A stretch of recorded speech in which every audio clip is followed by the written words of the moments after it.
Hey folks, today I've got a story that's certainly raising some eyebrows. Imagine being fired for refusing a COVID-19 vaccine and then getting awarded 700 grand because of it. Sounds wild, right?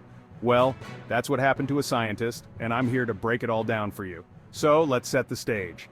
We're talking about Dr. John Smith, a respected scientist who found himself in hot water when he chose not to get the COVID-19 vaccine.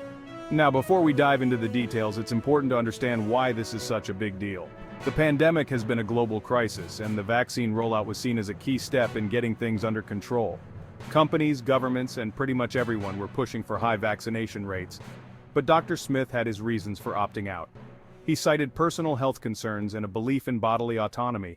When his employer, a major research institution, mandated vaccines for all employees, Smith stood his ground. And that's when things took a turn. The institution decided to let him go, claiming that his refusal posed a risk to the health and safety of his colleagues. Dr. Smith wasn't about to take this lying down. He filed a lawsuit arguing wrongful termination and discrimination. Fast forward to the courtroom drama. The judge had to weigh some heavy issues, the balance between public health and individual rights. After much deliberation, the verdict was in. The court sided with Dr. Smith, awarding him a whopping $700,000 in damages. The judge ruled that while public health is paramount, individual rights cannot be trampled in the process. It's a landmark decision that's already sparking debate. So what does this mean going forward? For starters, it sets a precedent for similar cases.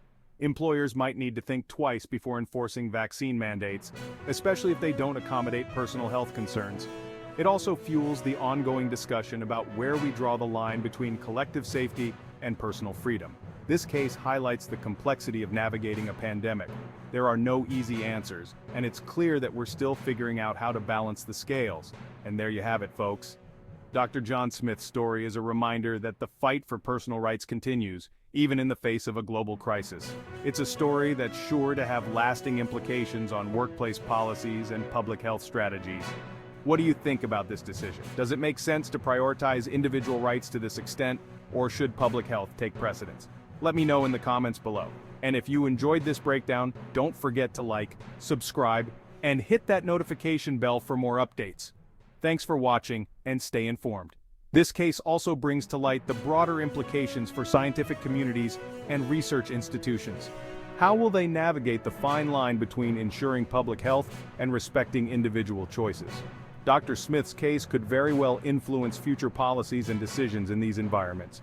It's a conversation that's just beginning, and one that will likely evolve as we continue to deal with the pandemic and its aftermath.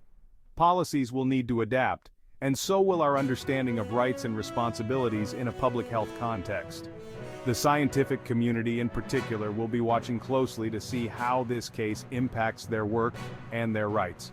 So, as we move forward, let's keep the dialogue open and consider all perspectives.